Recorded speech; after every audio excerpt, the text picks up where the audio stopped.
اس کے بعد جو کچھ مالک نے مجھ سے کہا میرا تو دماغ کھول کے رہ گیا تھا۔ کہنے لگی آپ واقعی بہت خوبصورت ہیں، آپ کو دیکھ کر تو میری طبیعت باغ باغ ہو جاتی ہے۔ اپنے مالک کی اس قسم کی بات سن کر میں نے انہیں بڑے خطرناک تیوروں سے دیکھا تھا۔ بجائے وہ شرمندہ ہونے کے مسکرانے لگے۔ میں نے کہا آپ کو شرم نہیں آتی مجھ سے اس قسم کی باتیں کرتے ہوئے؟ میں نے کہا مجھے آپ کی نوکری نہیں کرنی، ویسے بھی میں اتنی دیر تک یہاں آپ کی فضول گفتگو نہیں سن سکتی۔ میرا شوہر گھر پہنچ گیا ہوگا، میرا انتظار کر رہا ہوگا۔ میرے منہ سے یہ بات سن کر میرے مالک نے حیرت سے مجھے دیکھا تھا۔ کہنے لگا کہ آپ شادی شدہ ہیں؟ میں نے کہا جی ہاں۔ میں نے دیکھا کہ یہ سن کر میرے مالک کا چہرہ متغیر سا ہو گیا۔ وہ خاموش ہو گیا، لیکن کچھ دیر بعد پوچھنے لگا اگر آپ کا شوہر آج جاب کرتا ہے تو پھر آپ نوکری کیوں کر رہی ہیں؟ میں نے کہا کہ میرے شوہر کی تنخواہ بہت کم ہے، اس لیے میں اپنے شوہر کو سپورٹ کرتی ہوں، اس لیے نوکری کر رہی ہوں۔ ہم دونوں کماتے ہیں تبھی ہمارا گھر چلتا ہے۔ میری بات سن کر بولا ٹھیک ہے آپ جا سکتی ہیں، اور اگر آپ کو میری بات بری لگی تو اس کی معذرت چاہتا ہوں۔ آپ کل ڈیوٹی پہ آ جائیے گا۔ وہ کافی سنجیدگی سے کہہ رہا تھا۔ میں اٹھ کر اس کے کمرے سے باہر نکل آئی، آفس سے باہر چلی گئی۔ میرا شوہر بھی نوکری کرتا تھا، میں بھی۔ ہماری شادی کو 1 سال ہو گیا تھا، لیکن ہماری ابھی تک کوئی اولاد نہ تھی، اور ہم خود یہ بھی پیدا نہیں کرنا چاہتے تھے، اس لیے کہ ہمارے حالات اس بات کی اجازت نہیں دے رہے تھے۔ ہم چاہتے تھے کہ ہم پہلے نوکری کر کے اپنا گھر خرید لیں، اپنی تنگی کو دور کریں، اور پھر ہم اولاد کے بارے میں سوچیں گے۔ اس معاملے میں ہم دونوں میاں بیوی کی ایک رائے تھی۔ کچھ دن تو میرا مالک خاموش رہا، لیکن چند دن بعد اس نے مجھ سے کہا وہ مجھ سے بہت ضروری بات کرنا چاہتا ہے۔ میں نے کہا آپ مجھ سے کیا بات کرنا چاہتے ہیں؟ کہنے لگا کہ میں بہت مجبور ہوں، اگر آپ میری مجبوری حل کر دیں تو میں آپ کی پریشانی کو دور کر سکتا ہوں۔ میں نے پوچھا کہ میں آپ کی بات کا مطلب نہیں سمجھی، اور میں واقعی بھی نہیں سمجھی تھی۔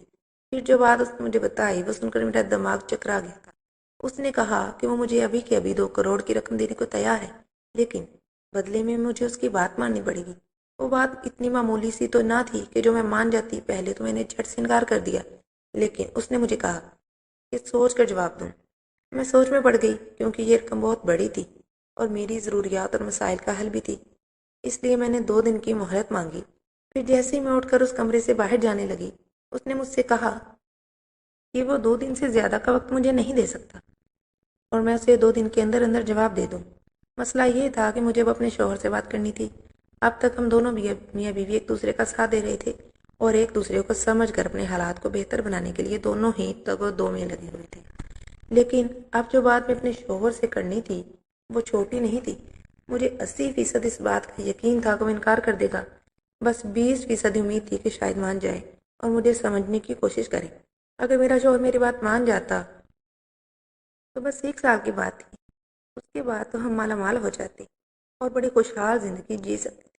لیکن وہ بات اتنی بھی عام نہ تھی۔ میں اپنے شوہر سے بے تکلف ہو کر کہہ رہی تھی۔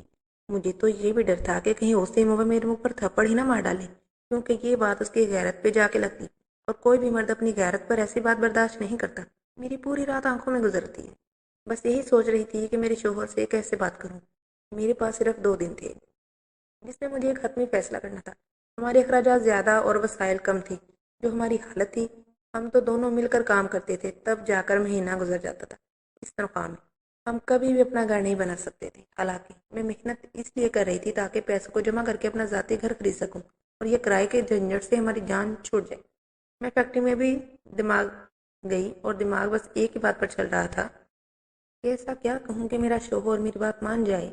رات کو میں نے اپنی میاں کا پسندیدہ مٹن قورمہ بنایا۔ کھانا دیکھ کر تو اس کا چہرہ چمک سا گیا تھا۔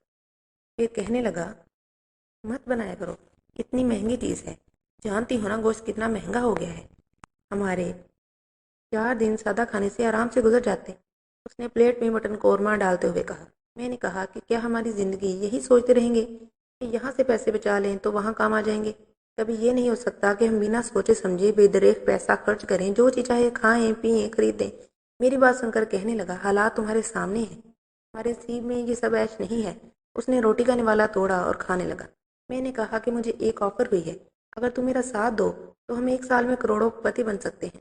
میری بات سن کر کھانا کھانا بھول گیا۔ کہنے لگا کہ کیا کہا تم نے، ایسی کون سی آفر ہو گئی ہے تمہیں؟ میں نے ڈرتے ڈرتے دھیرے دھیرے سے ساری بات بتا دی، بڑی خاموشی سے۔ اس نے میری بات سنی لیکن کھانا وہیں چھوڑ دیا۔ یہ کہہ کر میرا دل دھک دھک کر رہا تھا۔ کچھ دیر کوئی نہیں سوچتا رہا، میری جانب دیکھتا رہا۔ میں اس کے جواب کے منتظر تھی، بس سمجھ نہیں پا رہی تھی کہ اسے پوچھوں یا نہ پوچھوں۔ پھر میں نے کہا کہ میں سوچ رہی ہوں کہ کل جا کر اپنے مالک کو انکار کر دوں۔ یہ بات سن کر اس نے میری طرف دیکھا، کہنے لگا، تم نے مجھے بڑے امتحان میں ڈال دیا ہے، لیکن جو آفر تمہارے مالک نے کی ہے وہ رقم اتنی زیادہ ہے کہ میں سمجھ نہیں پا رہا کہ تمہیں کیا جواب دوں۔ شاید وہ بھی میری ہی کیفیت سے گزر رہا تھا، جیسے میں سمجھ نہیں پا رہی تھی، اس کی بھی سمجھ میں نہیں آ رہا تھا کہ کیا کرے اور کیا نہ کرے۔ پھر اس نے مجھے کہا کہ ٹھیک ہے، تم اپنے مالک کی بات مان لو۔ اصل میں میرے مالک نے کہا تھا کہ وہ بے اولاد ہے، اس کی بیوی بانجھ ہے، اسے اولاد نہیں دے سکتی، اور وہ اپنی بیوی کو چھوڑ نہیں سکتا کیونکہ سارا کاروبار اور دولت اس کی بیوی کے نام ہے، اور کہنے لگا کہ اسے خوبصورت بچہ چاہیے، اور چونکہ میں خوبصورت ہوں، مجھے دیکھ کر اس کو خیال آیا تھا، اس لیے میں تم پر زیادہ مہربانیاں کر رہا تھا۔ اگر تم غیر شادی شدہ ہوتی تو مجھ سے شادی کے بعد بچہ ہونے کے بعد طلاق نہ لیتی، لیکن مجھے صرف اولاد کے لیے شادی کرنی ہے۔ اب تم شادی شدہ ہو تو مجھے اس بات کی فکر نہیں، اگر تمہارا شوہر راضی ہو جائے تو وہ تمہیں طلاق دے دے اور میں تم سے عدت پوری کرتے ہوئے نکاح کر لوں گا۔ جیسے ہی میری اولاد ہوگی میں تمہیں طلاق دے دوں گا، عدت پوری ہوتے ہی تمہارا شوہر تم سے دوبارہ شادی کر لے گا، اور 2 کروڑ اچھی خاصی رقم ہے جن میں تم دونوں میاں بیوی کے حالات بہتر ہو سکتے ہیں۔ اور وہ بات تھی جو میرے مالک نے مجھ سے کہی تھی۔ شوہر کو بھی اعتراض نہ تھا، اس لیے میں نے بھی جا کر اگلے ہی روز مالک کو اپنے شوہر کی رضامندی بتا دی۔ پھر ایسے ہی ہوا، میرے شوہر نے مجھے طلاق دی اور عدت ختم ہوتے ہی مالک نے مجھ سے شادی کر لی۔ اس دوران مالک مجھے اپنے گھر لے گیا تھا۔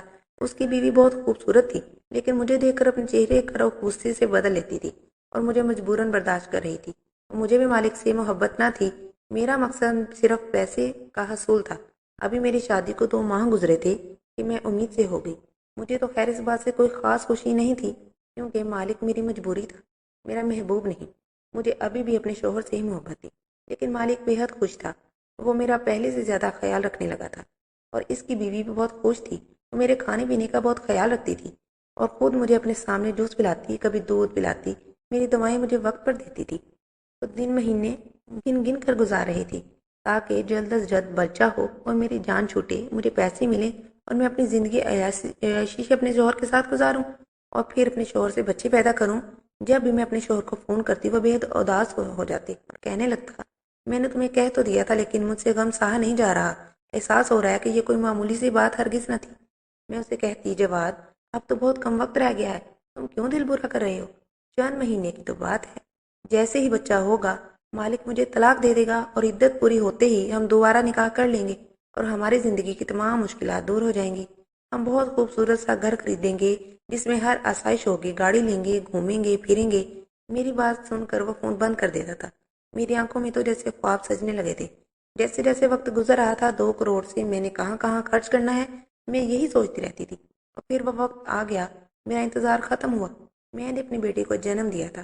بچہ ہوتے ہی میں نے بچہ مالک کے حوالے کیا اور خود اپنے شوہر کے پاس چلی گئی، لیکن گھر کے دروازے پر دستک دیتے دیتے میرے ہاتھ تھک گئے تھے، لیکن کسی نے دروازہ ہی نہیں کھولا۔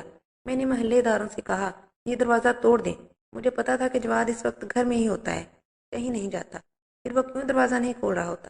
میرا دل بے حد خوف زدہ تھا۔ محلے داروں نے جیسے ہی دروازہ توڑا تو میرا شوہر صحن میں گرا پڑا تھا۔ میں نے چیخا چلایا لیکن بہت دیر ہو چکی تھی، تو شاید شوہر میرا غم برداشت نہیں کر پایا اور دنیا سے چل بسا۔ میرے روتے ہوئے 4 دن گزرے تھے۔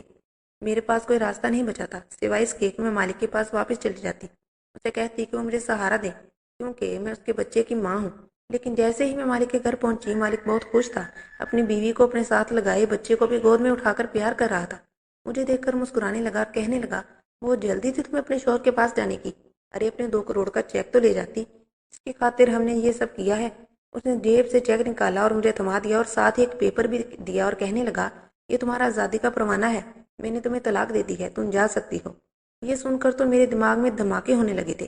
پیسے تو آگے سے، لیکن بے سہارا ہو گئی تھی، تنہا رہ گئی تھی۔ جس کی خاطر میں نے اتنا بڑا قدم اٹھایا وہ شوہر رہا نہیں اور نہ ہی مالک کی زوجیت میں رہی تھی۔ اس لالچ نے مجھ سے ساتھی بھی چھین لیا۔